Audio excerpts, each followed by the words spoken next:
Assalamu alaikum. Ак қалпағы Алатаудай биік болған, ақ жолығын ектен алып түйіп қойған. Түпкі атасы түркі болған, төрттілігі жылқы болған, алтын қашықтай уылдарды, күміш қашықтай қыздарды тарбиялаған. Қазаны оттан түшпеген, чайнегі çoқтан түшпеген, уылдары аттан түшпеген, достықты сақтай білген, намтузды ақтай білген.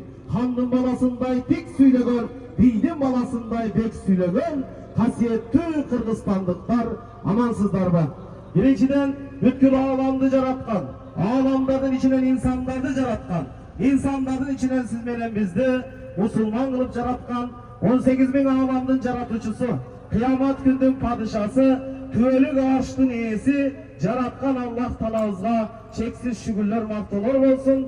Anın elçisi süyüktü Peygamberimiz Muhammed Mustafa sallallahu aleyhi ve sellem'ga Allah'tın salamı, cana salavatları olsun.